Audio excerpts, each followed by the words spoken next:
I guess, what was the emphasis of the defensive adjustments in the second half? We wanted to just make sure we got in the gaps a little bit better than what we were in the past with their ISO and one-on-one, especially with Kyrie. James as well was doing it. And then, towards the end of the game, just tried to send some double teams at him, getting them off the ball. And then even at the end, LaMarcus Aldridge, we was just trying to make sure we kept a bigger body on him to make him take some shots over the top. I mean, with all that being said, like I said, I think in the second half, we did a much better job. We had 3 shot clock violations against him as well. In times we really needed to lock up, we did. But the big thing is we have to start with that mentality. We have to have an end of game mentality. This team, we've seen time and time again that we fight when it comes to the end of the games, but we have to fight when it starts the game as well. We can't wait till people are punching the hell out of us to start punching back.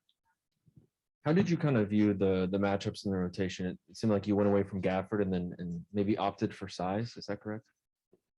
Instead of the point guards? You asked 2 different questions, I believe. Am I mistaken in that? Yeah, I guess generally more open-ended. Just how did you kind of view the matchups in the rotations? I think that I going into the game, I assumed that Denny would be a very good matchup against James Harden, which he showed to be. So, and then I was hoping to get DB going with some shots as well. So, and I just thought our size would be better against them, and more because the way they drive, the way they penetrate, both James Harden and Kyrie, they do get to the paint well. And when they get there, to have a little bit more length over that they have to finish over the top of. But, like I said, I think that Denny did a good job in his minutes. I'd love for DB to get going a little bit more, but I think we all believe he's still an unbelievably great shooter. So I have total faith in him. And with, I think 5 minutes and 45 seconds left, it looked like an assistant coach of the Nets may have deflected a pass. Did you see it in real time? And just kind of what was your reaction as that played out? And what's your take on the situation? Let's see. You asked me if he may have touched it. There's no may have. He did. My reaction was utter disbelief. I've never seen in my very long time in basketball something happen like that the referees didn't see. Nobody's perfect and the mistakes will be made. I get that. But I think in a game like this with the bench conduct being a point of emphasis this year, that it's very hard to swallow them missing something like that from me. I do understand that regardless, there's tons of things we could have done better in the game, and it should have never came down to us complaining about something like that. But I will say that, this is the best league in the world. You have to be better than that. And nothing against that referee, quite frankly. I think he's a good referee and a really good person. I was just kind of in disbelief. Like I said, I've never seen nothing like that ever. And to be standing there as a head coach to try to deal with it at the time was kind of like, oh my gosh, did I really just see that? What was the explanation given on that? Just said he missed it. He didn't see it. If it happened, he didn't see it. That's it. It's about all the explanation I got. And, I'm big on telling the guys to move on to the next play. I'm gonna move on to the next play. That's, like I said, there's tons of mistakes we made as well. We're not perfect. We can't expect the referees to be perfect. I'm not perfect as a coach. No player on this entire stat sheet did not miss a shot tonight. And it's just the way things go. It's a game of basketball. JB, how many times in the first half did you see examples of good defense but better offense? Good defense from your team, better offense from their team. In other words, guys who were covered really well, who nonetheless made those shots. I didn't count how many times, but there was a few. That's for sure. Like I said, Kyrie made some great shots. In the game of basketball, you really want to force people into those pull-up non-paint twos, and he just did a good job of making them over contested, high hands. We did a good job of contesting. No shots were uncontested that were really hurting us there in the first or the second, quite frankly. But, they're good. The one thing that really hurt us in the beginning, in my opinion, is we can't give up and ones at the rim. Either you foul them or you don't foul. It's one or the other. And that was something that I believe hurt us in the first portion of the game.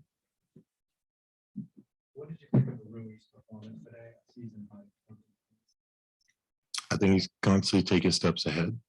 He's still getting into the flow. I still believe that I think we all know he can still play better. The more comfortable he is out there and more in the rhythm, and also, just learning our offense, learning the movements, learning spacing, those type of things, he's going to continue to thrive and improve. I was pleased with his performance. Maybe you said you were pleased to not take a step back, but what you did feel like you took a step forward. How does this game kind of fit into your guys' quest to building consistency? First of all, this is only a second game with everybody. So when you talk about building consistency, number one, a consistent team is probably the first part of that. But also, like I said, the consistency that I would like to see is the effort. That's the big thing for me. This will be like my reiteration constantly is like, we're not going to play perfect, but our effort can be perfect. And if we can continually do that, that's what I'm pleased about. And I think that we definitely had flashes of it. Like I said, they made some tough shots. It's not like we weren't trying. They just made some tough shots. Of course, we made some mistakes, but like I said, I don't expect perfection, but I do expect perfect effort. There's certain plays where I think that we could point out where we could have better effort for sure. I think the way we finished the first half was a lack of effort. There wasn't it wasn't a mistake.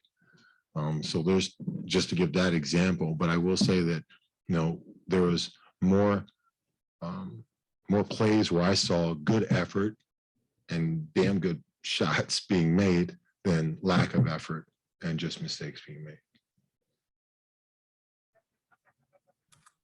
Wayne. Hey, Coach, pregame, we talked about, one of the categories, and you held Brooklyn to 32% from the three-point line.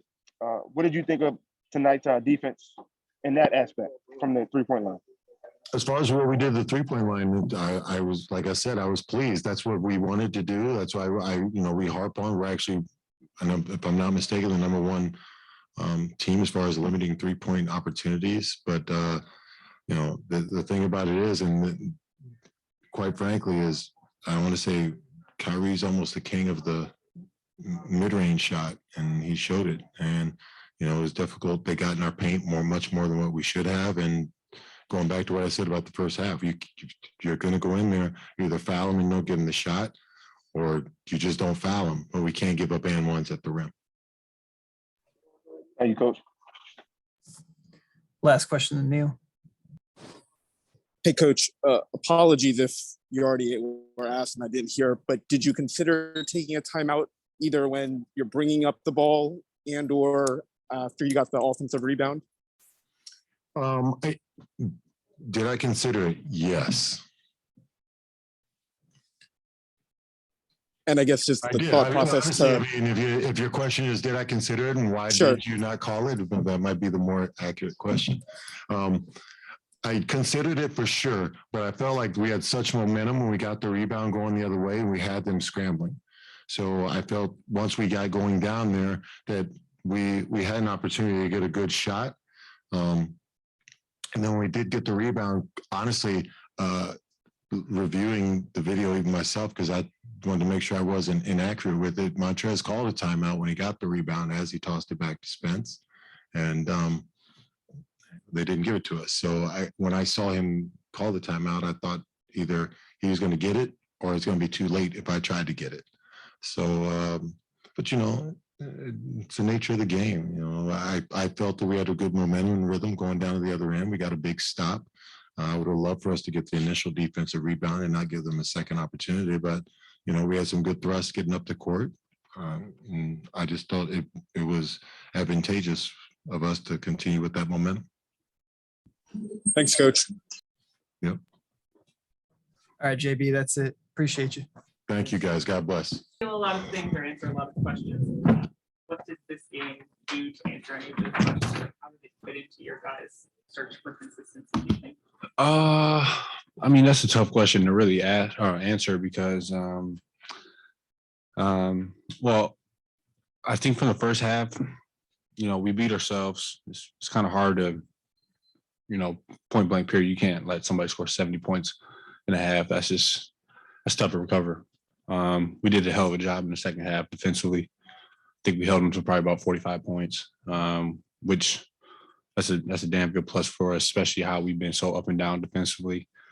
But I mean, it's tough. You talk about consistency, trying to find, who's in, who's out. We're still playing a bunch of guys at the same time too. And, it's tough. Most teams in the NBA are playing, maybe 9 guys, so, you just gotta, live with it sometimes and just figure it out on the fly, it's life in the NBA. So. Because of that second half and just the crazy way it finished and like the coach deflecting everything, is this one of the ones you can live with? Say it one more time. I'm sorry. Just because of the crazy ending, the fact that you guys were right there and you had the play where the assistant coach is deflecting the ball and everything like that, is this one of the ones you can live with? Oh, I mean, that was also horseshit too. I mean, coaches should not be able to stand up. I mean, I get it if it's under 2 minutes. I mean, everybody in the league stands up, but I feel like it was like 3:50 on the clock. You're standing up. You got Steve Nash blocking the ref's view. Can't see shit. I mean, I don't know what else to say, but it's very unfortunate, but you just gotta live with it. We had an opportunity at the end. I missed a shot. Live and die with it. Shit happens. You like the look you got though? Huh. You like the look you got on the shot and stuff?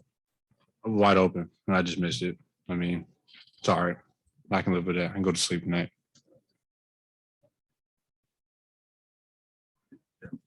Kyle, how did that turnover on the deflection change the moment or alter the momentum of the game? Well, I mean, I got to do a better job with my frustrations. Came back down. I just fouled Patty Mills because I wanted to yell at the ref. I mean, that's uncalled for. And then we had a foul the next possession, and they go to the free throw line.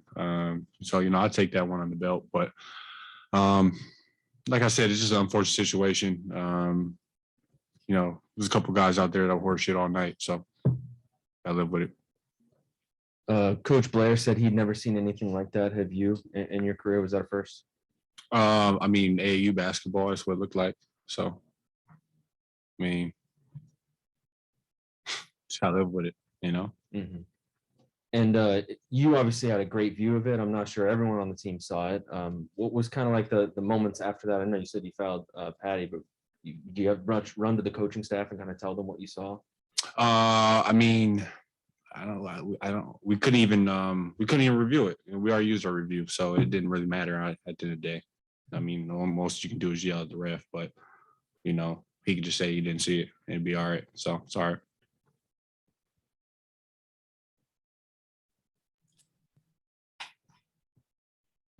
All right, Kuz. I think that's it. Cool. You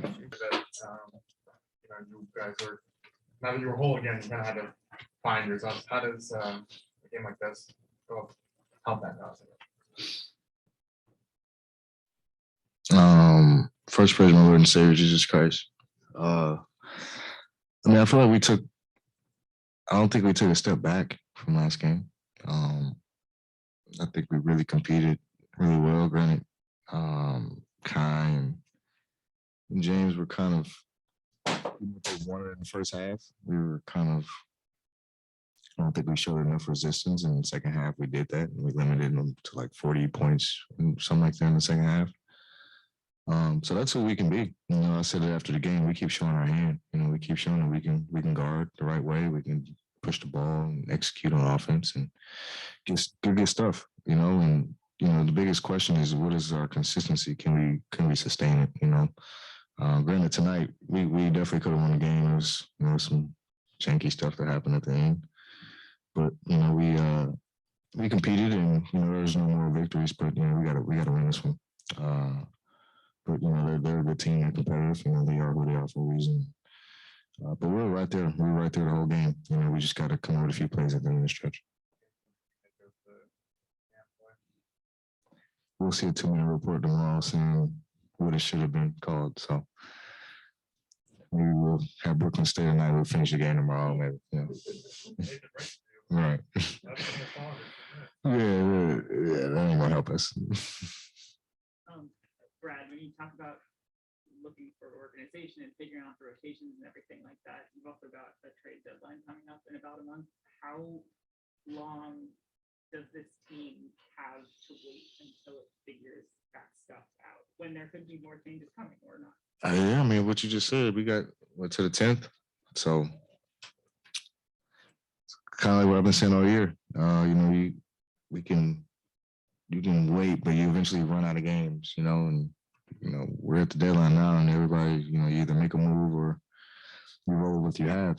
And we definitely, it's tough because we have a lot of guys we're playing, we're switching up our lineups, and we all know in one way or another, we know what that kind of looks like it means for a lot of teams. And I'll probably talk to Shep and see what's cooking. I don't know, but we go out and compete no matter who we have on the floor. But like you said, I think it's imperative to note that it is a few weeks away.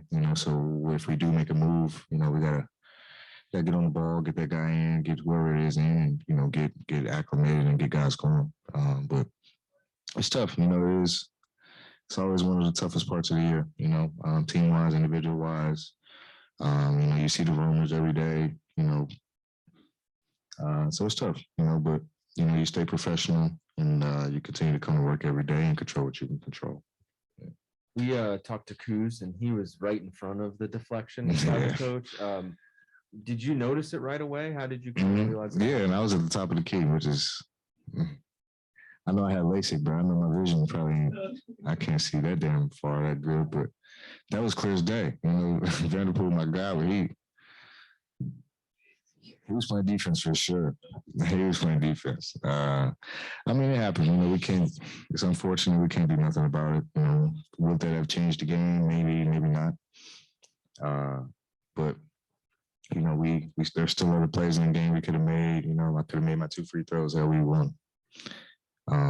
So there's so many other plays we could have made in the game. It shouldn't have came down to that play, but it was unfortunate. Sorry about that. I illustrated during the game a couple of times. James Harden takes the ball and he puts it in your chest. Mm-hmm. That's a foul, right?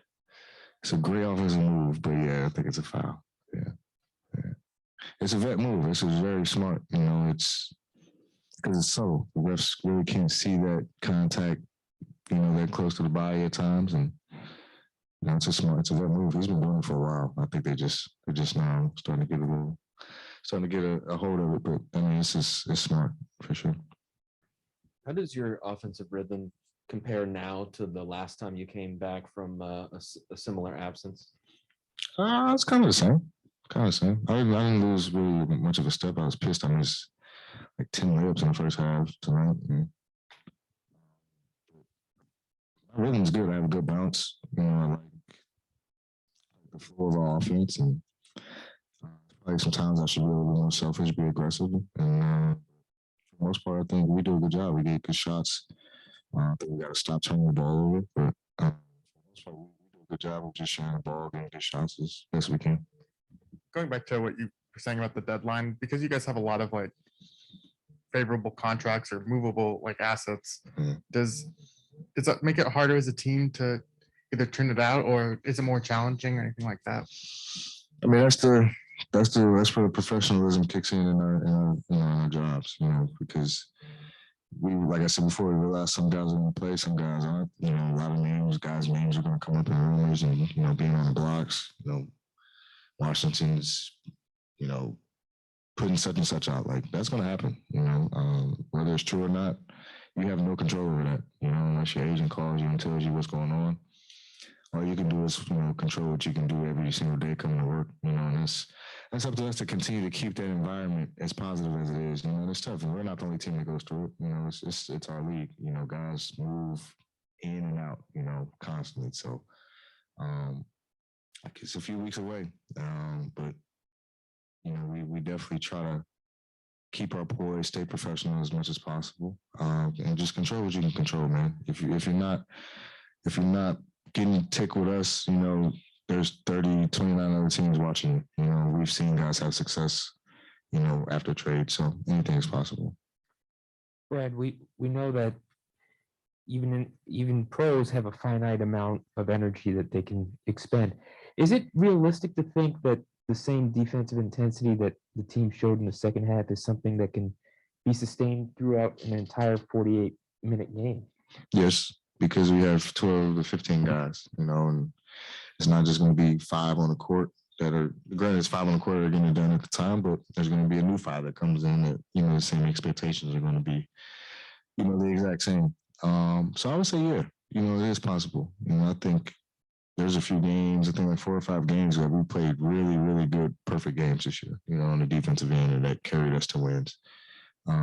So I think like I keep saying, we showed our hand, we showed we can do it, and that's where our consistency and our attitude as a team has to be. We have, in order for us to be good and an elite team, that's what we have to do. That's what we have to be from the start of games, not just the second half.